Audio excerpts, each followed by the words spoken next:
As you know, we just completed our Trans-Pacific Partnership Deal, TPP, and as part of TPP, I think APEC played a role in helping economies get comfortable with these new concepts, these 21st century issues.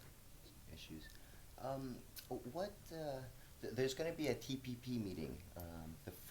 It's billed as the first TPP, or the first meeting of all of the countries or economies involved. Could you tell us a little bit about the upcoming meeting? Well, we're quite excited. This is the first opportunity for the 12 leaders of the TPP countries to gather together to really acknowledge and celebrate the fact that we have completed the most comprehensive, high-standard trade agreement in history.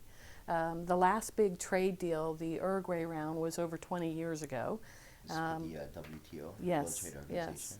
And TPP, it's a regional trade agreement, but the goal was very high standards, but it also has economically diverse countries. So you have very well developed economies like the US and Japan, and developing economies like Vietnam and Malaysia.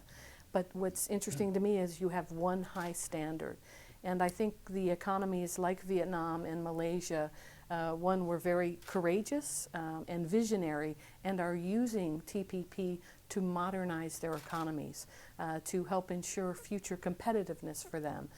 Because TPP, while it is one high standard, the other economies that are still developing will have more time, transition periods, phase-ins to be able to make those changes. In addition, there'll be capacity building, so they will get assistance to help them reform and liberalize their economy. It's really going to transform Asia. So you have these 12 economies who've all agreed on common standards, and what it will mean is if you're a TPP country, it's almost like a stamp of endorsement that companies looking to invest in these countries can expect a higher level of rule of law, more predictability, and higher standards. So it, I think, is going to result in raising the standard for everyone.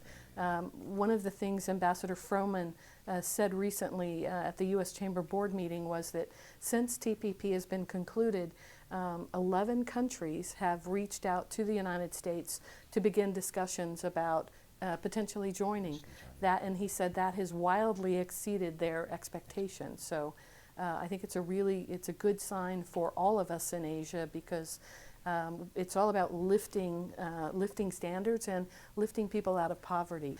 And what the TPP will do for the Philippines, if the people of your country decide that is the path you want to go, is it will give a clear road to reform and to really modernizing the economy. The U.S. Chamber of Commerce, together with our AmCham here in Manila and USAID, have been working on a Philippine TPP readiness assessment. Next March, I will be back to Manila with some of my colleagues, and we will present these results to your government and to the business community and to the public, talking about how TPP can benefit the Philippines. And I will note that the Philippines is the first one we've done, and several of your neighbors have reached out and asked, we'd like to be next. So we're in consultation with some of your neighbors, but the first U.S. Chamber AmCham TPP readiness assessment will be for the Philippines. The Philippines, fantastic. So when people say that the Philippines is right at the door, I guess that assessment is I think it's fairly accurate. Yes. I think we also have to look at the time frame that it will take time. First of all, the 12 economies have to ratify. In every country there's a bit of a different process. And then we have to prepare for entry into force. I think people are expecting the entry into force to be maybe 18 months, 2 years, 2.5 years. We don't know exactly how long. So I think in the meantime, countries are beginning those consultations. New countries acceding to TPP will negotiate with all 12. So the 12 founding members will have a unanimous vote to bring new countries in. And I should note, we're all eager to grow the agreement. A lot of the nations are concerned about the possibility of trade diversion. Yes. Take the Philippines, Malaysia, and Vietnam. produce relatively the same Yes. kind of goods that the Philippines does, and since we're not part of the TPP at the moment, we're a little bit worried about that. I think that's a very legitimate concern, and I think when we talked earlier about transforming Asia, that is a very real possibility. I think we're going to see that happen. I know my friends in China, for example, have done studies on TPP plus Japan minus China. This was before the deal was completed. And one of the outcomes of that study was trade diversion. And most of that trade diversion would go to Vietnam and Malaysia. So I think it is a very real possibility, and I think countries need to prepare for that. What would be the best way to mitigate that, I guess? Joining TPP. Joining TPP, basically. Yes. You know, I've had lots of conversations with my friends in Japan, or excuse me, in China. Initially, there were concerns that TPP was trying to contain China.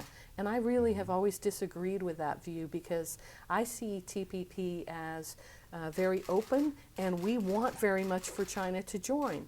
But we do want them to meet that high standard. We want them to follow the same rules that the other TPP countries are. We think that's in China's long-term interests, and it's definitely in Asia's long-term interests.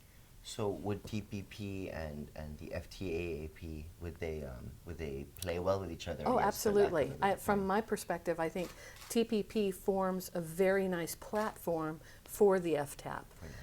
You know, we have the ASEAN countries, we have North Asia, South Asia. Having a strong framework that works, and that right now, today, includes 40% of global GDP, that's a magnet to bring the other countries in.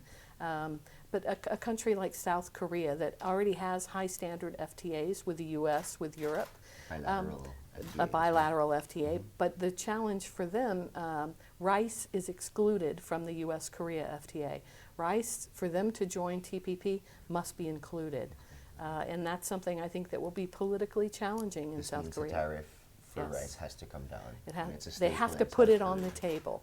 You know, our Japanese friends, while they did not go to zero in every category, neither did the U.S., neither did most countries.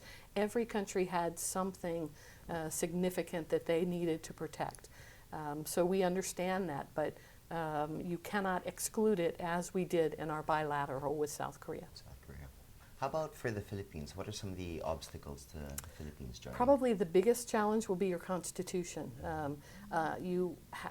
Equity caps, land ownership, those are 60-40 rule. Yes, those are things that really would need to be addressed.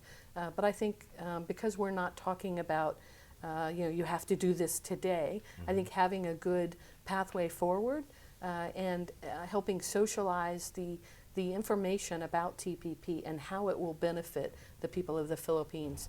And we're excited to see that's happening already. From my perspective, a good trade deal is when all 12 parties are equally unhappy. And what I mean by that is they've all had to give up something. And just watching in Atlanta how all 12 nations were unhappy about something, I thought, you know, this looks like a good deal. Because, you know, we were unhappy. Yes. Everybody had something they were unhappy about. Up something. Yes, that's a good deal.